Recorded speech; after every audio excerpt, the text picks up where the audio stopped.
آغاز میکنم با یاد خالقی که درون من نفس میکشد. سلام.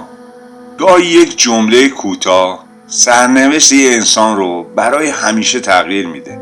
یه جمله، یه توییت، یه لبخند و گاهی همین کافیه. و این داستان شبیه که فقط چند کلمه صدها دل رو بیدار کرد.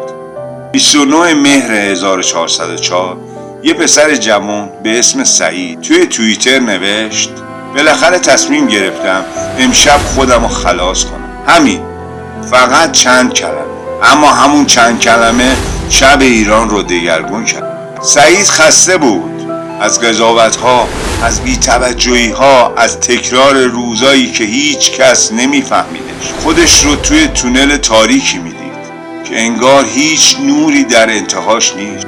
یه صدا تو ذهنش میگفت تمومش کن، دیگه فایده‌ای نداره. در اون لحظه فکر کرد دنیا بدون اون هیچ فرقی نمی‌کنه. اما خبر نداشت همون شب قرار دنیا براش متوقف بشه. نه از نبودش، بلکه از عشق آدم‌هایی که حتی نمیشناختنش. چند دقیقه بعد از اون توییت یک نفر نوشت: من اینجام، فقط یه پیام بده، نرو هنوز. بعد یکی دیگه نوشت: با هم یه نفس دیگه بکشیم.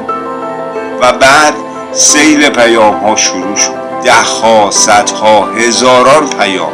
آدم هایی که سعید رو نمیشناختن اما بیدار موندن، دلگرمی دادن، امید فرستادن. اون شب یه ملت تصمیم گرفت سکوت نکنه و از دل تاریکی نوری ساخت. ساعتها گذشت اما هنوز خبری از سعید نبود، تا اینکه ناگهان یک پیام تازه اومد: باورم نمیشه این همه عشق و مهربونی رو دیدم. زنده‌ام. ممنونم از همتون. یک جمله کوتاه اما پشتش دنیایی از معنا بود. کسی که میخواست همه چیز رو تموم کنه حالا تصمیم گرفته بود دوباره شروع کنه، چون فهمید هنوز دلهای روشن وجود دارن و فهمید هنوز امید زنده است. حتی وقتی در تاریک ترین نقطه شب ایستادی، یه نوری هست به اسم مهربانی. همون نوری که اون شب دلها رو به هم رسوند و از دل سکوت صدای زندگی رو دوباره زنده کرد.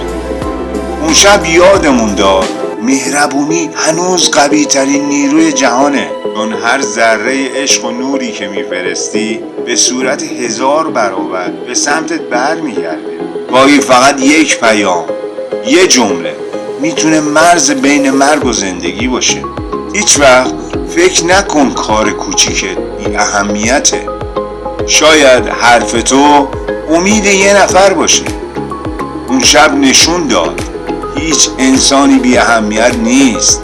سعید فکر میکرد بی ارزشه، اما صدها نفر بهش ثابت کردن چقدر مهمه. و اون شب یه چیز دیگه هم ثابت شد: وقتی دلها یکی بشن معجزه ممکن میشه. آدمایی که از شهرها و کشورهای مختلف با یه هدف متحد شدن: نجات یک زندگی. یک توییت باعث شد هزاران پیام نوشته بشه و یه زندگی نجات پیدا کنه. و این یعنی هیچ لبخندی، هیچ محبت و هیچ کلمه‌ای بی اثر نیست.